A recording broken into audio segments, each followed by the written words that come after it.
Hello students, तो हमने अपना चैप्टर स्टार्ट कर लिया था कॉमन साइज स्टेटमेंट। तो कॉमन साइज स्टेटमेंट के अंदर मैंने आपको बताया था कि हमने दो चीजें सीखनी है, कॉमन साइज बैलेंस शीट सीखनी है और दूसरा सीखना है common size statement of PL. तो आज हम common size statement of PL सीखेंगे। ठीक है स्टूडेंट्स, देखो कॉमन साइज बैलेंस शीट जो हमने सीखी थी उसके अंदर मैंने आपको बताया था कि जो हम परसेंटेज निकालते हैं, जो हम ये परसेंटेज निकालते हैं वो बैलेंस शीट के टोटल के ऊपर निकालते हैं। क्या निकालते हैं? बैलेंस शीट के टोटल के ऊपर। अब आपको जो फॉर्मेट शो हो रहा है उसके अंदर देखो ध्यान से, सबसे पहला कॉलम पर्टिकुलर है, फिर नोट नंबर है, फिर है एब्सोल्यूट अमाउंट। ठीक है, क्या लिखा है? Absolute amount. और फिर है percentage on revenue from operation, percentage on revenue from operation. तो ये चीज, ये हेडिंग बस डिफरेंट है, percentage on revenue from operation.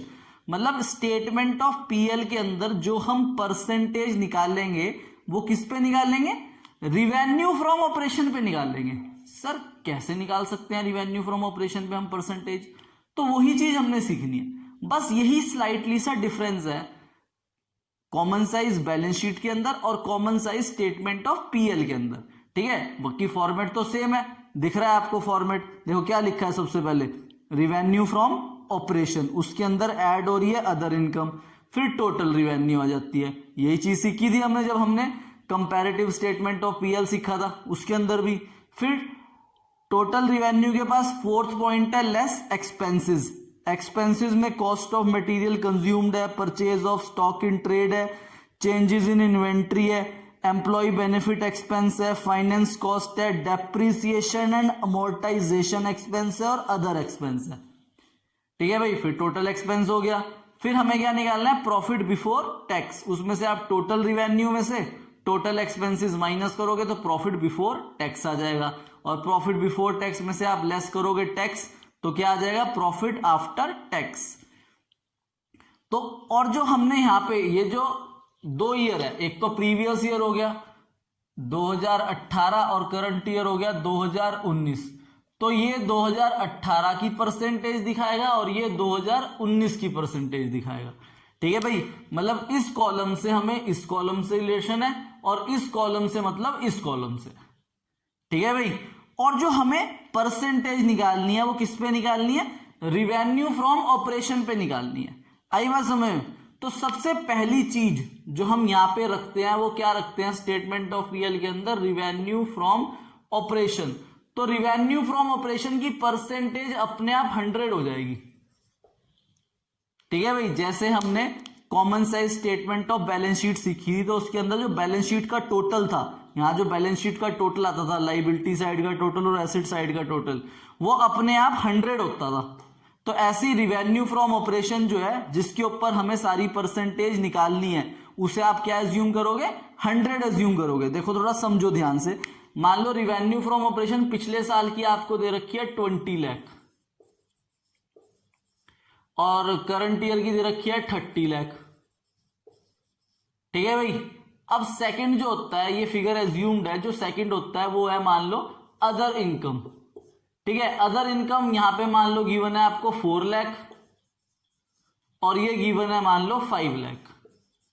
ठीक है, उसके बाद हम यहां टोटल कर देते हैं, तो टोटल रिवेन्यू आ गया 24 लाख। ठीक है, और ये हो गया 35 लाख। ठीक है भाई, ये हमारी टोटल रिवेन्यू आ जाती है, थर्ड पॉइंट टोटल रिवेन्यू। अब उसके बाद आप यहां पे नीचे लेस एक्सपेंसेस लिखते हो, उनका टोटल करते हो, फिर टोटल रिवेन्यू में से टोटल एक्सपेंस माइनस करेंगे तो प्रॉफिट बिफोर टैक्स आ जाएगा। ठीक है भाई, अब इसके अंदर मैंने आपको क्या बताया, ये जो परसेंटेज निकलनी है वो किसके ऊपर निकलनी है? रिवेन्यू फ्रॉम ऑपरेशन के। मतलब आप ये 4 लाख को 4 लाख को किससे डिवाइड करोगे? 20 लाख से डिवाइड करोगे। ठीक है, तो परसेंटेज कैसे निकलेगी अदर इनकम की? 4 लाख डिवाइड बाय 20 लाख, यहां दिखा रहा हूं मैं, 4 lakh divide by 20 lakh into 100।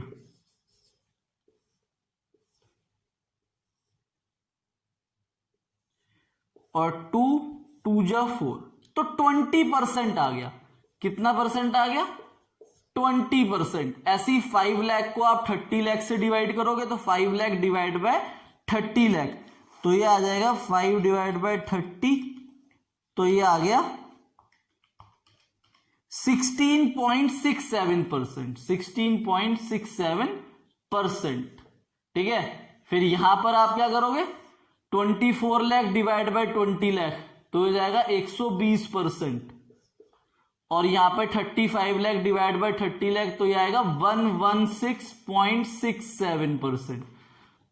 मतलब हमने सारी परसेंटेज जो निकालनी है वो किसके ऊपर निकालनी है? रिवेन्यू फ्रॉम ऑपरेशन के ऊपर निकालनी है। आई बात समझ में? अब क्वेश्चन करते हैं, आपकी बुक पे वो डिस्प्ले पे शो हो रहा होगा, क्वेश्चन नंबर 17 है आपकी बुक का। ठीक है भाई, तो ध्यान समझते हैं क्वेश्चन नंबर 17 को। ये रब कर रहा हूं मैं, होप आप लोग समझ गए होंगे कि हमें जो परसेंटेज निकालनी है वो किस पे निकालनी है? रिवेन्यू फ्रॉम ऑपरेशन पे निकालनी है। मतलब जो बेस है हमारा जिससे हम डिवाइड करते हैं वो क्या है? कोई टोटल नहीं है, वो क्या है? रिवेन्यू फ्रॉम ऑपरेशन है। ठीक है भाई, तो ये रब कर रहा हूं मैं।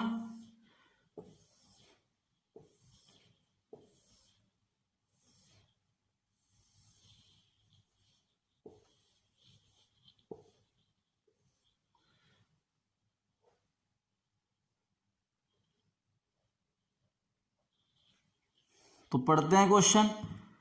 क्वेश्चन कह रहा है, question number 17, prepare a common size statement of PL from the following. तो हमें 2 साल दे रखे हैं, 31 मार्च 17 और 31 मार्च 16। तो पहले प्रीवियस ईयर लिखोगे 31 मार्च 16, यहाँ पे 31 मार्च 17। ऐसी परसेंटेज 31 मार्च 16 और यहाँ पे 31 मार्च 17। ठीक है भाई, तो अब करते हैं क्वेश्चन। तो सबसे पहले हमें रिवेन्यू फ्रॉम ऑपरेशन दे रखी है 45 लाख और 54 लाख, उल्टे है ना साल। तो रिवेन्यू फ्रॉम ऑपरेशन दे रखी है 45 लाख और 54 लाख। ठीक है, अदर इनकम नहीं है तो अदर इनकम पे हम डैश लगा देते हैं। ठीक है भाई, अदर इनकम पे डैश लगा दिया तो टोटल रिवेन्यू हमारी आ जाएगी। देखो, जब भी आप common size statement of PL बना रहे हो तो अपने आप ही रिवेन्यू फ्रॉम ऑपरेशन के आगे सबसे पहले 100% लिख दिया करो। ठीक है भाई, उसके बाद टोटल रिवेन्यू हमारी सेम आ जाएगी 45 लाख और 54 लाख। ठीक है, उसके बाद आप यहां पे लिखोगे 4th पॉइंट, लेस एक्सपेंसेस। तो एक्सपेंसेस दे रखे हैं हमें, तो लेस एक्सपेंस करेंगे। एक्सपेंसेस में हमारे पास purchase of stock in trade है, चेंजेस इन इन्वेंट्री और अदर एक्सपेंस है। तो purchase of stock in trade है हमारे पास, purchase of stock in trade, तो ये आपको दे रखा है 28,80,000, 28,80,000 और 35,10,000। तो 35,10,000 आपको हमें करंट ईयर का दे रखा है। उसके बाद है आपके पास चेंजेस इन इन्वेंट्री। तो चेंजेस इन इन्वेंट्री ये आपको दे रखा है माइनस का 2,25,000। तो 2,25,000 आ गया माइनस का, और 1,08,000, तो 1,08,000 ये आ गया माइनस का। ठीक है भाई, अब उसके बाद आपको दे रखा है अदर एक्सपेंस 4,95,000 और 3,24,000। तो अदर एक्सपेंस है 495 और 324, 495 और 324। और अब हम यहां टोटल कर देंगे, तो ये हमारे टोटल एक्सपेंस आ जाएंगे। तो करते हैं इसका सम, इसे माइनस करेंगे और ये ऐड करेंगे, तो ये आ जाएगा हमारा 28,80,000 माइनस 2,25,000 प्लस 4,95,000। तो ये 31 लाख 31,50,000 आ गया। ठीक है भाई, और ये आ गया 35,10,000, और ये ना प्लस का 1,08,000 है, मैंने ब्रैकेट में लिख दिया, ये प्लस का 1,08,000 है, तो प्लस 1,08,000 प्लस 3,24,000, तो 3,24,000 ऐड कर दिया तो 39,42,000 आ गया।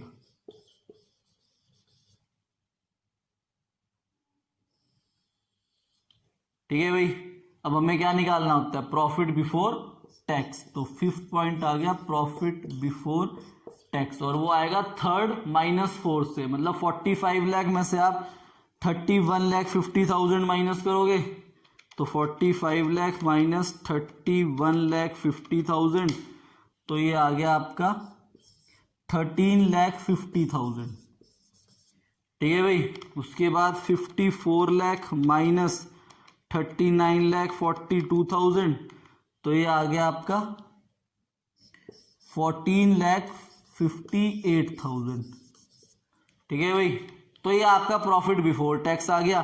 अब आप लेस करोगे टैक्स, ठीक है, लेस क्या करोगे, इसमें से टैक्स लेस कर दोगे, और वो ना दोनों की देखो साल की परसेंटेज अलग है, प्रीवियस ईयर 35% है और इस साल 40% है, मतलब इसका 35% निकालना है, तो 13,50,000 का 35% हो गया 4,72,500, और 14,58,000 का 40% ये हो गया 5,83,200। ठीक है, इन्हें माइनस करोगे तो प्रॉफिट आफ्टर टैक्स आ जाएगा, 13,50,000 माइनस 4,72,500, तो ये आ गया 8,77,500, और ये आ गया आपका 14,58,000 माइनस 5,83,200, तो 8,74,800, तो ये प्रॉफिट आफ्टर टैक्स आ गया आपका। अब जो मैंने आपको बताया कि जो परसेंटेज निकलनी है वो रिवेन्यू फ्रॉम ऑपरेशन के ऊपर निकलनी है, तो अदर इनकम तो है नहीं, तो यहां तो डैश आ गया। ठीक है भाई, अब 45 लाख डिवाइड बाय 40 लाख इन 100 करोगे तो ये भी 100% आएगा, और ये भी 100% आएगा, ये निकलेगी। अब 28,80,000 को आप 45 लाख से डिवाइड करोगे, 28,80,000 डिवाइड बाय 45 लाख, क्योंकि हमें बेस क्या लेना है, रिवेन्यू फ्रॉम ऑपरेशन लेना है, तो 28,80,000 डिवाइड बाय 45 लाख, तो ये आ गया 64%, तो ये 64% आ गया। ऐसे ही पहले इसी का निकाल लेते हैं, तो 2,25,000 ब्रैकेट में मतलब माइनस में है, तो डिवाइड बाय 45 लाख, तो ये 5% आया, और माइनस का आएगा 5%, तो इसे आप माइनस का 5% लिखोगे। ठीक है भाई, उसके बाद 4,95,000 को आप डिवाइड करोगे 45 लाख से, तो ये परसेंटेज आ जाएगी 11%। ठीक है, उसके बाद 31,50,000 ये जो टोटल आया इसका भी इसी पे निकलेगा, डिवाइड बाय 45 लाख, तो ये 70% आ गया। ठीक है भाई,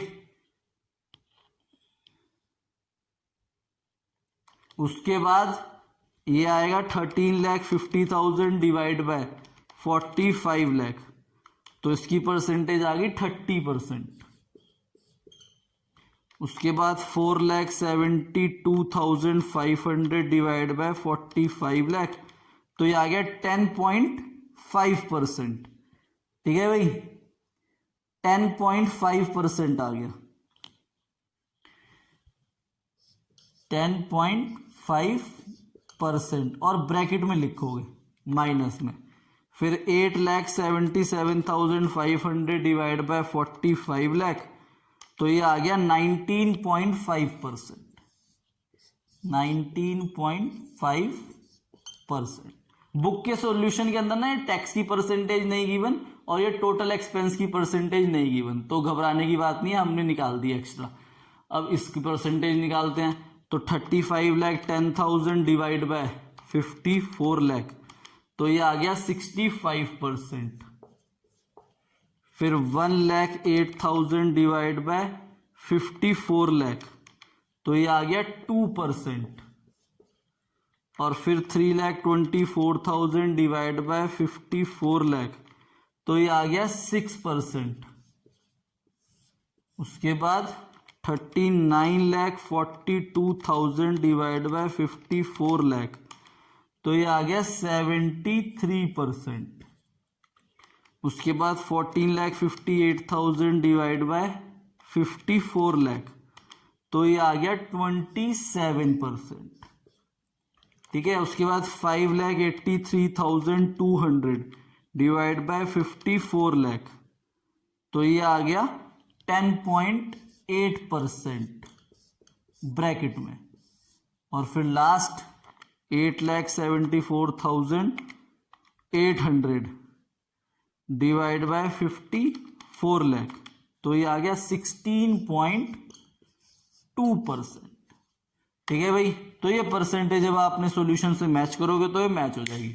तो बस common size statement of PL और कॉमन साइज बैलेंस शीट के अंदर सिर्फ एक ही डिफरेंस है कि कॉमन साइज बैलेंस शीट के अंदर हम जो परसेंटेज निकालते हैं वो टोटल के ऊपर निकालते हैं, पर common size statement of PL के अंदर जो हम परसेंटेज निकालते हैं वो रिवेन्यू फ्रॉम ऑपरेशन के ऊपर निकलती है सारी परसेंटेज। ठीक है स्टूडेंट्स, तो ये क्वेश्चन नंबर 17 था आपकी बुक का, नोट कर लो इसे ध्यान से। ठीक है भाई, तो common size statement of PL. अब देखो, अगर मैं आपको इसकी डेफिनेशन समझाऊं, क्योंकि अब आपको प्रैक्टिकली समझ आ गया कि common size statement of PL के अंदर जो हम परसेंटेज निकाल रहे हैं वो रिवेन्यू फ्रॉम ऑपरेशन के ऊपर निकाल रहे हैं। अब जब मैं आपको इसकी डेफिनेशन रीड कराऊंगा ना, तो वो डेफिनेशन आपको बहुत अच्छी तरीके से क्लियर होगी। तो देखो भाई क्या लिखा हुआ है, common size statement of PL को इन्होंने डेफिनेशन में लिखा है, a common size statement of PL is a statement in which the figure of revenue from operation, जो रिवेन्यू फ्रॉम ऑपरेशन की फिगर है, is assume to be equal to 100, उसे हम 100% मान लेते हैं, and all the other figures, और जो हमें अदर फिगर दे रखी है, other income, total revenue, expenses, profit before, sorry मतलब एक्सपेंसेस की फिगर दे रखी है, प्रॉफिट बिफोर टैक्स, टैक्स उसके बाद प्रॉफिट आफ्टर टैक्स, ये जितनी भी फिगर है, all other figures are expressed as percentage of revenue from operation. तो इन सब की परसेंटेज भी हमें किसके ऊपर निकालनी है, रिवेन्यू फ्रॉम ऑपरेशन के ऊपर निकालनी है। आई बात समझ में या नहीं है? ठीक है, तो ये बात है। तो इसमें क्या लिखा हुआ है कि जो पर्पस है, जो हमारा यूटिलिटी है, यूटिलिटी का मतलब जो है फायदा, मतलब रिवेन्यू, सॉरी जो हम common size statement of PL निकाल रहे हैं, इससे फायदा क्या हो रहा है, हमें क्या चीज प्रोवाइड हो रही है कि भाई हम common size statement of PL निकाल के क्या चीज ढूंढना चाह रहे हैं। जैसे हमने common size statement of balance sheet बनाई थी, तो उसके अंदर हम क्या चेक करते हैं, उसके अंदर हम चेक करते हैं वेटेज हर एक चीज की टोटल के ऊपर, कि भाई टोटल अगर 10 लाख है तो उसके इक्वल कितने कितने परसेंटेज सारे होल्ड करते हैं, सारी अपनी वेटेज कितने परसेंट रखते हैं, वो हम कॉमन साइज बैलेंस शीट के अंदर देखते हैं। तो common size statement of PL के अंदर हमें क्या फायदा मिलता है, हमें मिलता है to establish a relation between individual items of statement of PL and revenue from operation. इसके अंदर हम क्या देख रहे हैं, हम रिलेशन देख रहे हैं इंडिविजुअल आइटम्स का, किसके ऊपर, रिवेन्यू फ्रॉम ऑपरेशन के ऊपर। वहां पे हम रिलेशन देखते हैं इंडिविजुअल आइटम्स का टोटल ऑफ बैलेंस शीट के ऊपर, और यहां हम रिलेशन क्या देख रहे हैं, यहां हम रिलेशन देख रहे हैं इंडिविजुअल आइटम्स का, किसके ऊपर, रिवेन्यू फ्रॉम ऑपरेशन के ऊपर। ठीक है भाई, तो ये डिफरेंस है आपका।